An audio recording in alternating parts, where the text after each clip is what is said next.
that orange jacket? Where do you put it? Hang it up. You got it hung up? Yeah. I was gonna say, you can't really wear it anywhere. How do you match orange very well? Ray Mears did it for years. Good point. That's a good point. Ray Mears wore that orange jacket forever. The only people I know that wore orange jackets were the Orange Bowl reps. There were coaches who wore it. Something like Wimp Sanderson would wear, you know? Mm-mm. He'd have a plaid, yeah, he'd have a plaid jacket. He did wear plaid jacket. I know he did. I know he did. So Bob, you've been doing this a while. First day of practice, obviously the rules have changed it, but does it feel different, or are you guys ready to go? I mean, it is different. It's they gave us a couple weeks where, you know, we could only go whatever it was. I think an hour or hour and a half or whatever it was. But so we, you know, I think their understanding of what's expected and stuff is a lot better probably than it would have been had we started the way we generally start. So getting started with, you know, a combination of guys, you got some true freshmen, you got some guys that are fifth-year seniors but new. How do you balance all that? That's what you do pretty much every year. You have your upperclassmen and your underclassmen. I mean, I think it's what we do all the time. Really, I don't think there's any difference. What intrigues you about this team? The ball goes in, John. The ball actually goes in. I mean, it's great. I mean, When the ball goes through the hoop. Yeah. Yeah, it's more fun to watch that. How they handle the ball. I'd say we need a little work on that, maybe. We throw it around pretty good right now. Do you think I know last year you struggled around the basket with your big scoring. Do you think you've got that fixed and corrected with the guys you brought in? No, but I think it will get corrected. Our bigs they're very coachable. They're really great guys. It's just, you know, it's for whatever reason, big guys never look at the rim. You know, they catch it. They're generally looking down or around to see that nobody's grabbing their arm or anything, and they the only time they see the rim is on their way up, and that's why there's so many misses around there. But that's been, I mean, I've had All-Americans guys play in the NBA for 13, 14 years, and when we got them, they didn't. You know, so you get the pad and you hit them, and they get used to looking at the rim, and because they're shooting it from 1 foot, and you ought to make it, but they don't very much until they learn to look at the rim before they look somewhere else. You know, well, here I'm looking on paper. Your bigs look like bigs this year. You got a couple 6'10" guys, a 285-pound guy, a 6'9" guy. Size-wise, do you feel like you're better there? Mm-hmm. I think we're better there. I think we're more skilled there. We're more athletic there. When you guys actually practice, Coach? You go this afternoon, or? 2 to 5. Okay. Mm-hmm. You were talking about upperclassmen and underclassmen, but the difference being some of the upperclassmen are new guys. Does that, and obviously it's probably that way all over the country, I mean, with the era that we're in now. Does that change the narrative of all of teaching, instructing, leaning on older guys when some of them are new faces? Well, I think it's different in that your older guys, you can't have them help one of the younger guys because they don't know what's going on either. Right. The older guys don't really understand everything that's going on. So that part of it, but I mean, that may be part of the reason they let us have a few workouts before. Maybe, I don't know. I hate to give them any credit. I think it's 9 new guys, right, or 8 new guys, I think. I mean, are you intrigued, excited with that? Is it a new challenge? I mean, I don't know if I've ever been intrigued. I mean, I think we got a chance. I mean, I think we got a chance to be really good. I mean, not good, but really good. I think we've got more guys, I think, who can score. We do have some guys with experience. Like you said, we've got size. We haven't had size for quite a while. We've got good size. We get those guys where they can score it close. That takes a lot of pressure off the guys on the perimeter. And we've got a couple guys who can really shoot, so it's going to be interesting. It'll be fun because it'll be competitive. It's not like some years where your guys that play are so much better than the guys that don't play. We've got guys that are, they're really going to have to compete to play, and we're not going to have to play guys longer than what they're capable of playing well. You may not be intrigued, but Mitchell and Stevenson intrigue me. I figured. What do you like about them? Why'd you go get them? Ball goes in. They both shoot it. They're both competitive. They both played at the highest level. I mean, they're guys that are going to be a lot more comfortable, I think. I mean, you got to learn regardless, but those guys, I think those guys have been around. I mean, they've been around. They've played for good coaches. They've played in very competitive leagues.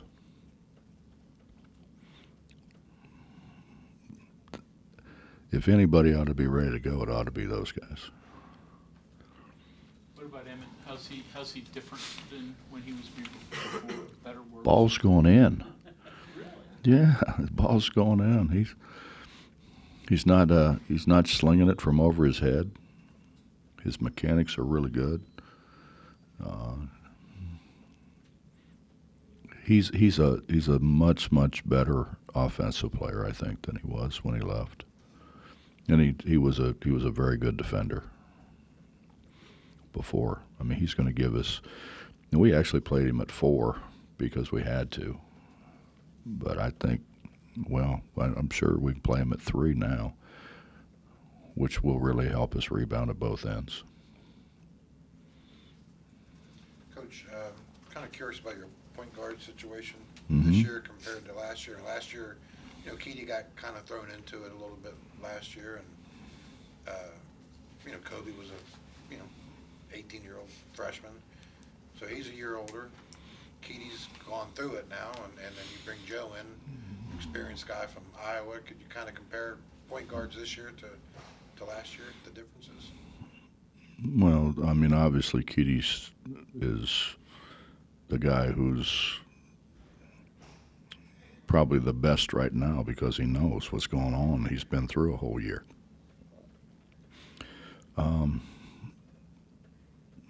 Joe's good. I mean, Joe's played really well for us.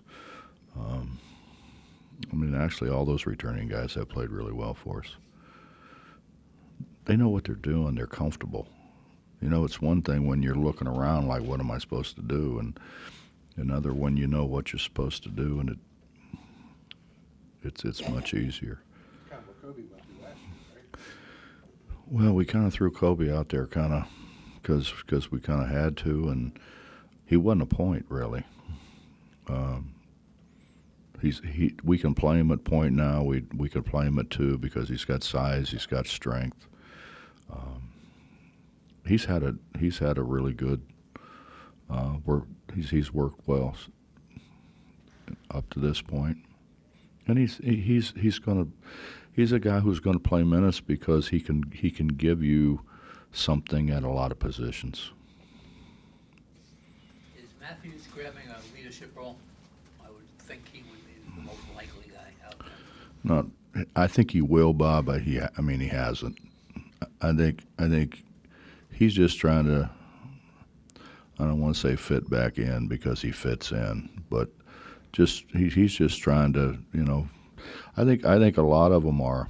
They're just trying to find their niche, and I had the talk with them about instead of playing him at the 4, playing him at the 3, and he's Emmett. He's like, Coach, whatever you want me to do. He's you know what he has in common with Levi Phillips, don't you? I hope not a lot, because listen, I know Levi. I knew Levi extremely well. He left and came back too. Levi went to Oklahoma State and came back. Emmett went to Washington and came back to West Virginia. That's pretty rare to have a guy leave and come back to the same school. So By choice? There's your link. You think they both came back by choice? I'm just throwing that out there, just to stimulate your mind here a little bit. Jimmy Bell, you've gotten him into the shape you want him. Where's Jimmy? I haven't, but Sean has. Sean's done a great job with him. And Jimmy's really worked at it. I mean, he's worked out 4 times a day, and nobody made him. Jimmy really wants to be a good player. He got great feet for a guy that big. Great feet. What's a good weight for him, you think? I don't know. 285. I'm not sure you can play at 285 the way you want to play, right? He has been playing at 280. I mean, I wouldn't mind him getting down to 260, but 285, he's hard to move now.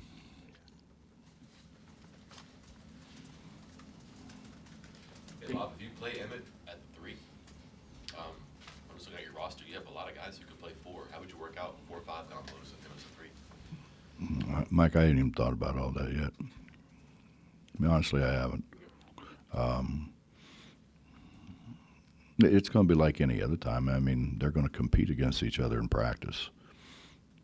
And we're obviously going to play the people that we think give us the best chance to win. But I don't think that there's certainly not a shortage there. How about that? So we have an opportunity to have guys compete for a position, which is something we haven't had for a while. Got some rebounders? Theoretically, yeah. I mean,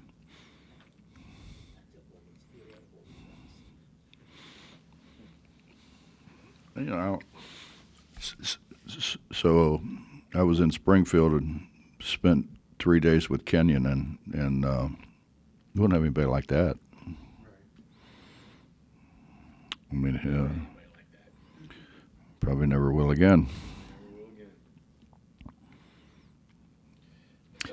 It's more than just size. It's more than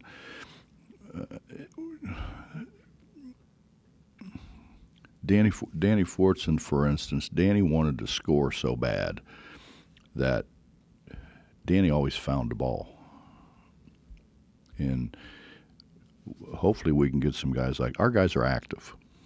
They are active now. Are they studying where the ball goes, how the ball comes off, all those kind of things? Probably not. Probably not yet, anyway. I'm guessing that's probably one of the, from last year to this year, that's probably one of the biggest things you want to get corrected, I would imagine. Well, there's a lot of things different from last year. I think a big part of it is it's competitive. It's not we have to play somebody because he's the only guy we got at that position. We've got a bunch of guys at that position, so they're going to compete against each other. They're going to compete against each other in practice. It's that old adage. You want to play, Justin? Play better. Play more. If you want to play more, play better. Who would be your best rim protector, you think, right now? Or do you have a rim protector for this? Mo. No. Mo would. Mo can block shots now. And he's 6'10". He can run. He's agile, but he's our best shot blocker. Stevenson has a hard-nosed rep. Have you seen that out of him? What have you seen out of Eric? He makes shots. He's competitive. But a lot of those guys are competitive.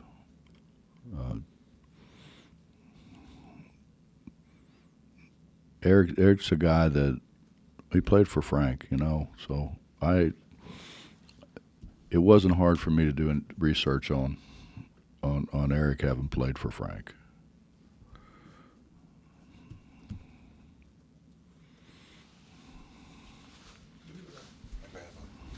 You've gone through a whirlwind this past few weeks. You glad that's over and get back to basketball and what you really are and really do? I had to spin that whirlwind with mess. How would you feel? Don't put me in that position.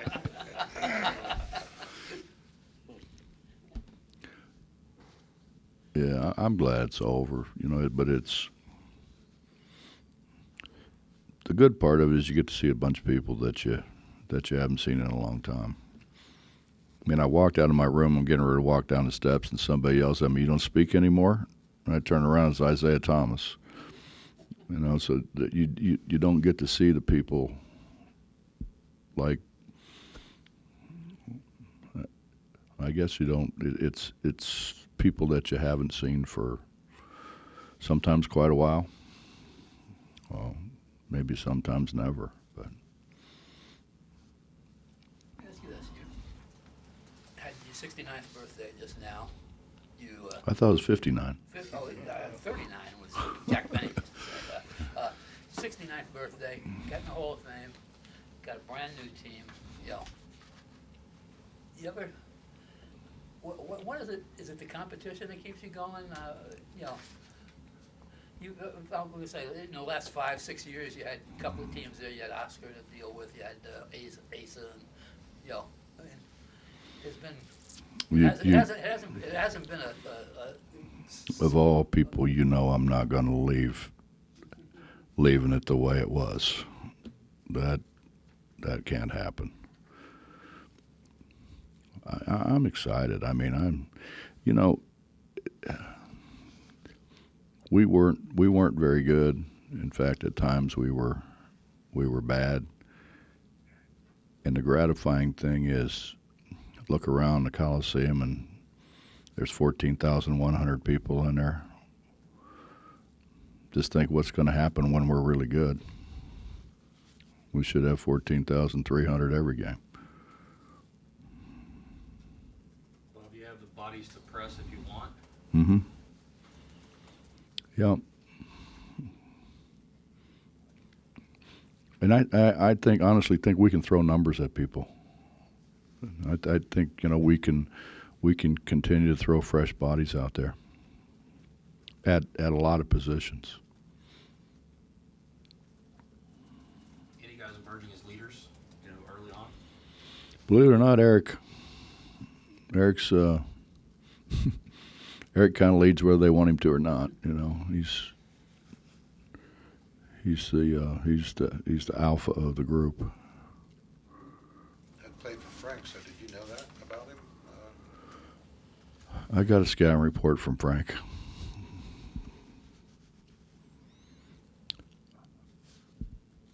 I liked him when he was a freshman at Wichita. He got them back in the game. We had him down pretty good, and he came off the bench and got him back in the game as a freshman. So he's always kind of been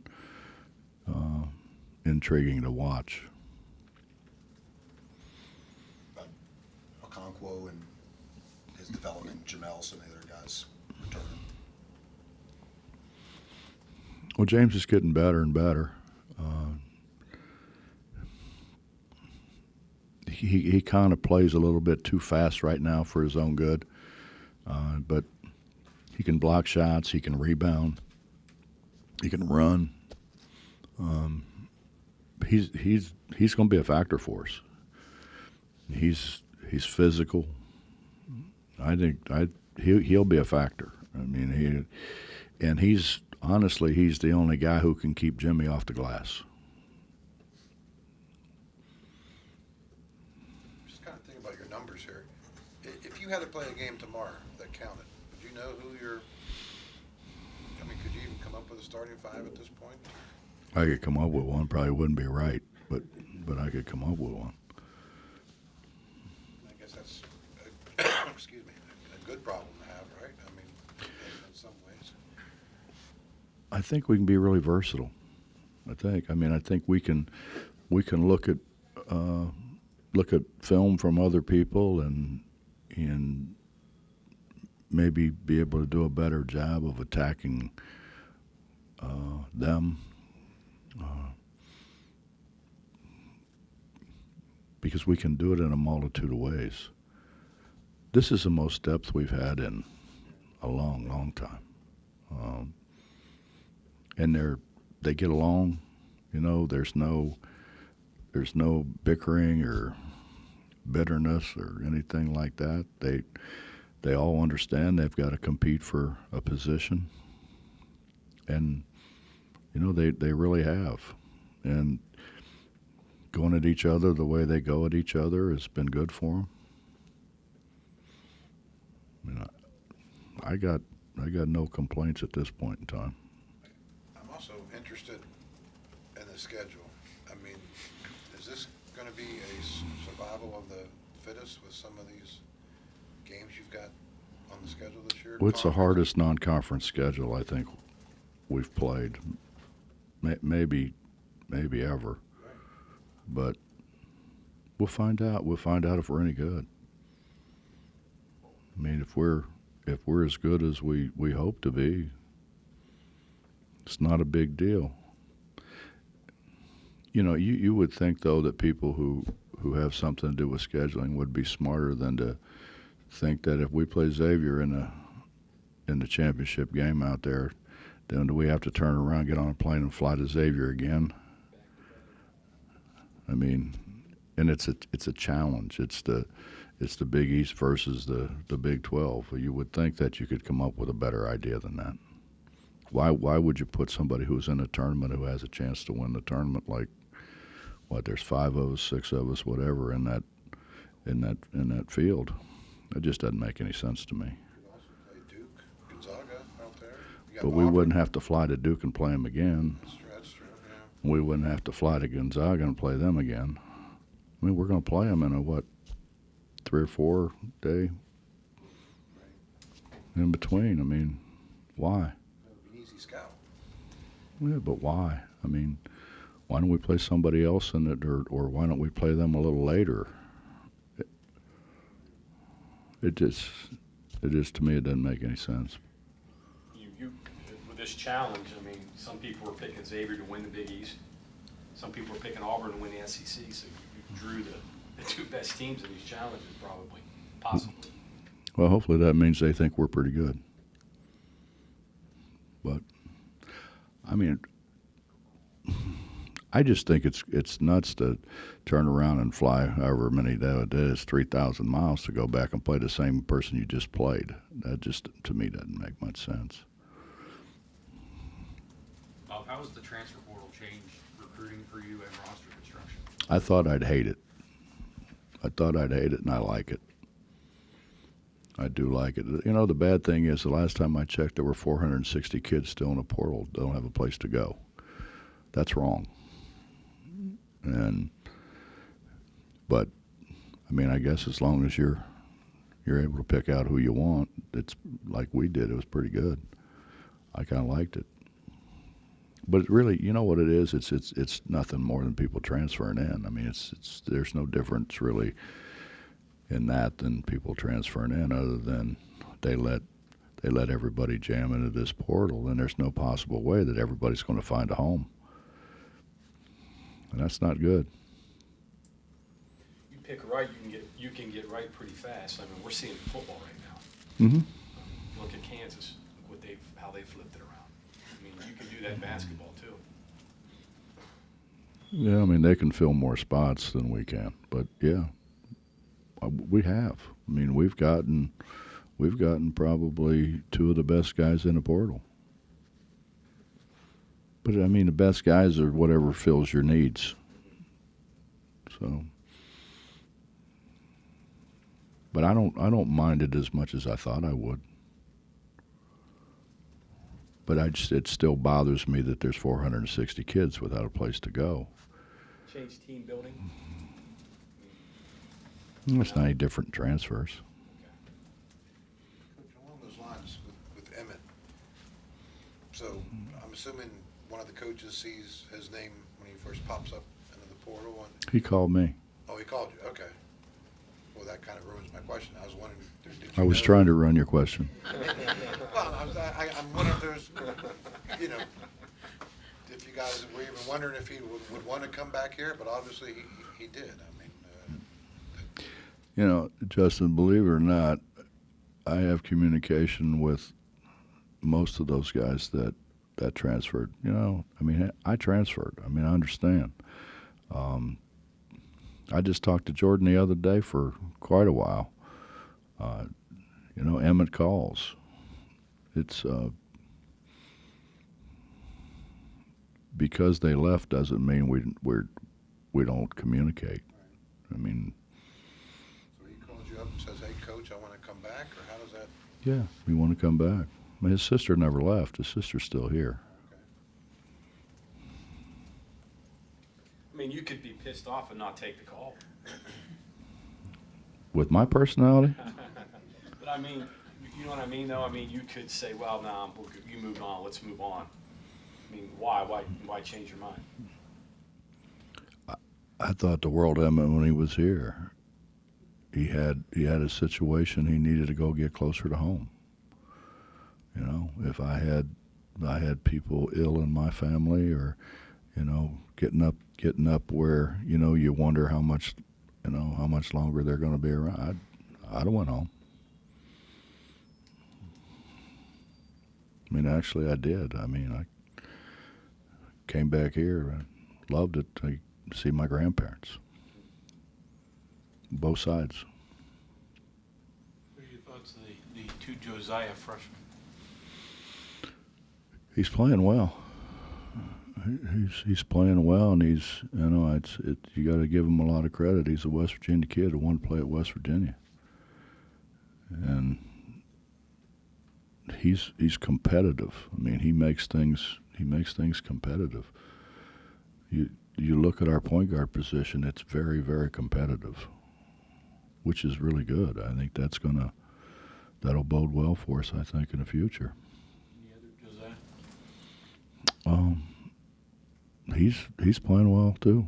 I mean, I couldn't sit here and tell you somebody who hasn't played well. Now they don't play well every day, but I mean they've all had their moments. They've all had their moments where they played really well.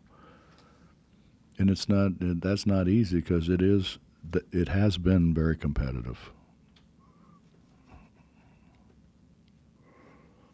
I'm sure you're the transfer portal, you're talking about filling needs. I'm assuming it's not limited to just a position, but was it skill, a measurable, a culture thing, how a guy is coachable or in practice even? Was it more just to get things going in the right direction again than he can play point guard or he can block shots? Well, I mean, you take Eric. I mean, Frank was leaving, so he's not gonna stay there with Frank leaving. And you know, Frank and I and Andy talk a lot, and you know, it was a situation where we needed competitive people. We weren't competitive a year ago. We just didn't compete the way we ought to compete. You take Gabe out of the deal, and we were really soft. And we need to get tougher. And Eric's tough. He's not the only one though, but he's tough. He can make shots. and like I said, I thought he was a heck of a player as a freshman at Wichita. Have you seen signs of this team guarding better? You weren't happy with No, that last year. no, but we will. Yeah, Justin, it's going to be the way it's supposed to be again. It's going to be competitive. I mean, you're going to sit down and guard, or somebody's going to show you how to do it as you sit there and watch. And they know that.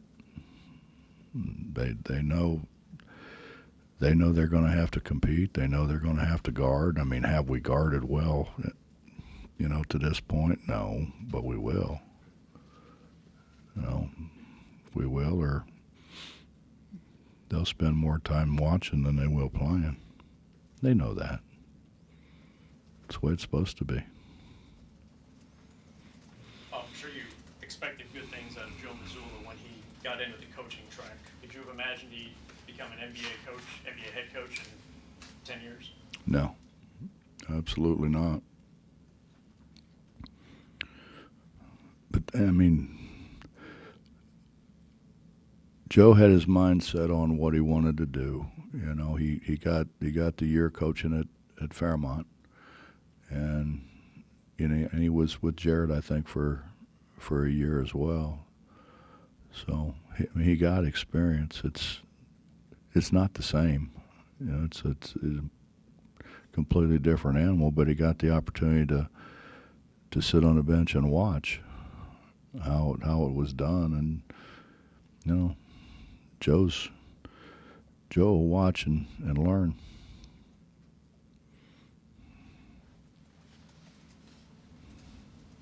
Anything else?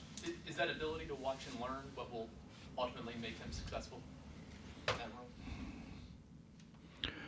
Well, I mean, to think that you're gonna walk out there at the college level, or walk out there in the NBA level and think you're going to know everything to begin with. I mean, it's a different world. But fortunately, Joe got to spend enough time, I think, on the bench to where, and he absorbed a lot of it, and that's part of it. But absorbing it and then it happened, and it happens pretty fast. But he'll figure it out. I spent 2 days with George Karl, and I listened to George Karl for 2 days, and talk about when he first got in the league. George played in whatever it was, wasn't the ABA, but it was something like that, and then he went from there and continued. He said, but it took him a while to figure it out. I mean, for people to expect that Joe's going to walk in there and know everything now, he's not. But he'll learn.